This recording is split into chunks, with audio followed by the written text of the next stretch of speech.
This week, McClellan gets replaced, actions across the West, and Congress makes decisive decisions.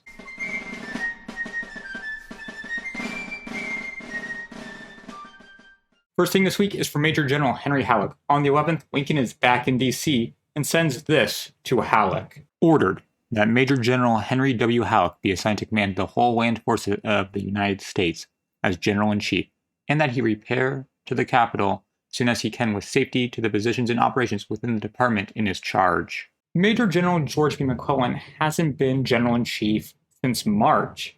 A caretaker board has held that position, but now Halleck will have it, and it's a clear sign to McClellan he isn't top dog. The Peninsula Campaign wasn't just a failure, but an avoidable failure. McClellan screwed up a perfectly good situation. Halleck is not as aggressive as Lincoln, but at least he has victories that matter. McClellan wasn't consulted on the matter. Lincoln doesn't need his advice anymore. On the 12th, Lincoln signs a bill allowing for the Medal of Honor to be given out to those worthy. The Navy already has their own version. This is for the Army. Since 1861, have people been asking for this? It's finally nearing its last steps. The same day, the Union take Helena, Arkansas, a town that sits on the Mississippi River. The Union has been taking more and more of the Mississippi, and this just increases its hold on the valuable river. And the last thing on the 12th, Major General Don Carlos Buell reaches Stevenson, Alabama, and receives much-needed supplies. With this depot and an overall strong Union position in Kentucky and Tennessee, he can advance onto Chattanooga and take it, securing the railroads for the Union and splintering the Confederate supplies. There's just one problem. The 13th. Colonel John Hunt Morgan isn't the only Confederate cavalry leader in the West. Colonel Nathan Bedford Forrest has 1,400 men and a mission to take Murfreesboro, destroy the rail line there, and cause Buell's march to be delayed.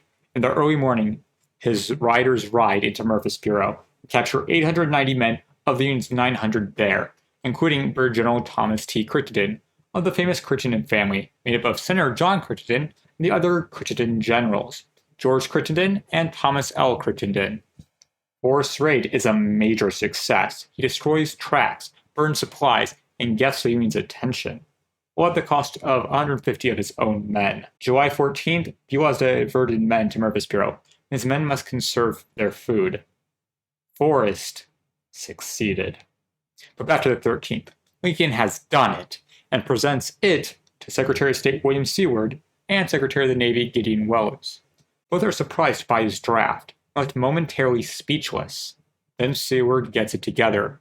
This proclamation would cause many to flock to the Confederate cause, possibly cause anarchy everywhere. That's not even to mention what other nations might think. Welles can't seem to say anything. This preliminary proclamation needs further work, and Lincoln goes back to editing it. On the 15th, chaos on the Mississippi. Their ironclad, the USS Arkansas, nears Union ships at Vicksburg, or around it. It goes in, surprising the Union at Yazoo City. It opens fire, hitting multiple ships, some that are unarmored, then engages with the timber-clad Tyler. The Arkansas is clearly winning. Other Union ships try to join in, but can't pierce the armor. The Arkansas reaches Vicksburg and safety. It damaged 3 Union ships, all while taking very little damage. Also on the 15th, a battle in the New Mexico Territory at Apache Pass. It's noon. The men of the California column are tired, most of all thirsty. The heat bears down on them as they enter the infamous pass. Captain Roberts leads this forward detachment made up of 116 men of the 1st California Infantry, 22 cavalrymen from the 2nd Regiment California Volunteer Cavalry, and 2 howitzers. They just wish to get to the nearby Dragon Springs. They can have all of the water they need. These men have almost made it to the end when a blast of fire just 30 yards away. 500 Apache warriors under the leadership of the famous Magnus Colorados and Chukotski have engaged the Union. Union stands to fight, but the Apache are behind cover made of stone. Some are sharpshooting from the hills. The Union has to retreat all the way back to the mouth of the pass and to their howitzers. The howitzers open up along the infantry group. Without the threat of the Apache, Robert then sends his infantry to a hill overlooking the pass. They're so close to the springs when they hear the crack of rifles. Apache riflemen are holding at bay. Roberts advances with his artillery, and when he's close enough, he opens up on the Apache. The Apache hold until nightfall when they withdraw. The Union gets to drink from the spring and enjoy a good meal. On the morning of the 16th, the Apache return, but are held at bay by the artillery. It's a Union victory. The Union lost 2 killed and 3 wounded. The Apache lost 66 men. The Union finds it necessary to build a fort nearby to protect civilians from the pass itself. The California column continues its march. Also on the 16th, promotions in the Navy. 14 men are promoted, most notably David Farragut, who was given the rank of Rear Admiral. The rank was created just for Farragut for taking New Orleans, a high honor and a clear showing of the U.S.'s naval might. And on the 17th, everything is happening. First, Colonel Morgan takes Cynthia, Kentucky, raiding it, then moving on. Major General Henry Halleck leaves for D.C. to become General-in-Chief. He gives Major General Ulysses S. Grant his command back, but Grant doesn't receive everything he wanted. He was next in line. He thought he would get Halleck's position, control over the Western forces. Halleck decides to keep the forces separate. Grant would get control of an army, not the armies. Or is he? The same day, Grant issues an order claiming control over the Army of the Tennessee, Army of the Mississippi, and 2 military districts. This doesn't claim Buell or Curtis, but over General William Rosecrans' army. The entire thing is a mess. The last thing on the 17th, 2 acts are passed. Both have been debated for a long time. The Confiscation Act of 1862 is very similar to the first Confiscation Act of 1861. The main difference is the issue of slavery. All slaves of those found guilty are freed. It's also easier to find people guilty. Confederate officials, generals, soldiers, anyone who can be proven to be a Confederate or a Confederate sympathizer is guilty. Also, slaves can't be returned by the Army, even if they are from a state still in the Union. This will lead to the emancipation of many slaves. And it has a very interesting provision. And to be it further enacted that the President of the United States is authorized to employ as many persons of African descent as he may deem necessary and proper for the suppression of this rebellion. And for this purpose he may organize and use them in such manner as he may judge best for the public welfare. The second act passed in this 1-2 punch is the Militia Act. The Militia Act gives states the power to implement a militia draft to meet quotas. This day has a very interesting part to play in the push towards equality. That no person shall be appointed a chaplain in the United States Army who is not a regular ordained minister of some religious denomination, who does not present testimonials of his good standing as such minister with a recommendation of his employment as an army chaplain from some authorized ecclesiastical body, or not less than 5 accredited ministers belong to said religious denomination. Yeah, this isn't from the Militia Act, but it does mean a chaplain can be of any religion, not just Christianity. This comes after much lobbying from Jews. And going forward, there will be non-Christian military chaplains. But that isn't the main push towards equality from today. Chapter 201, an act to amend the act calling forth the militia to execute the laws of the Union, suppress insurrectionists, and repel invasions, approved February 28, 1795. The acts amendatory thereof and for other purposes.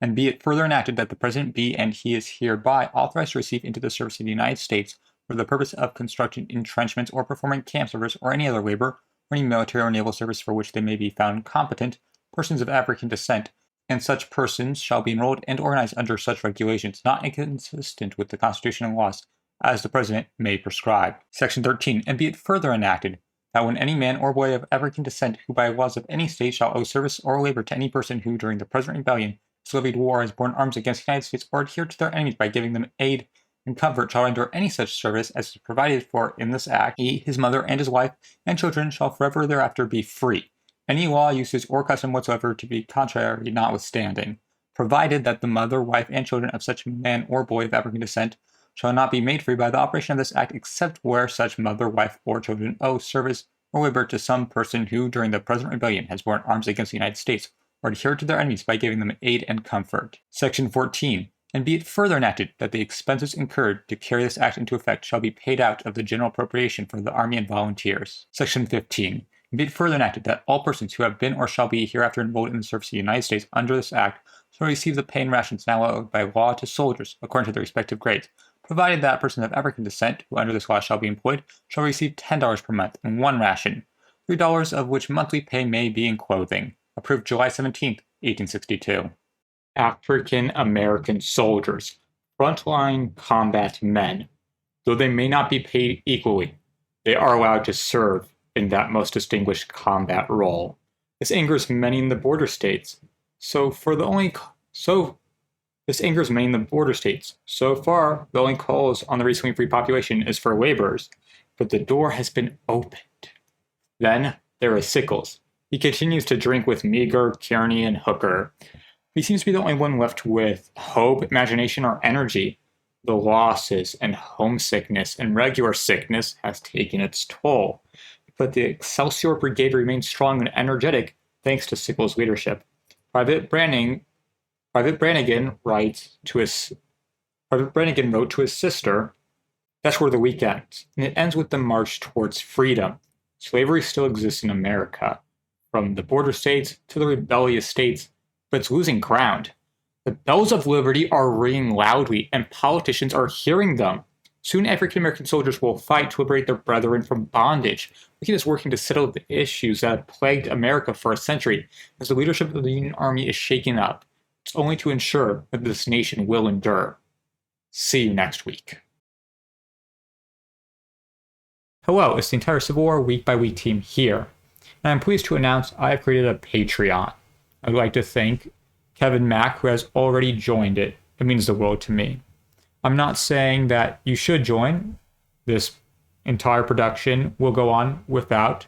It's just if you have the money, and only if you have the money, and you would like to give it to me, I would gladly accept it and forever be in your debt. Now for the normal things. If you liked the video, please like it. If you want to tell me how much you liked it, please comment. If you want to check out what has happened last week, you should be seeing that around now. If you really want to understand the war, you should be seeing a playlist about it right now. Thank you all, and I shall see you next week.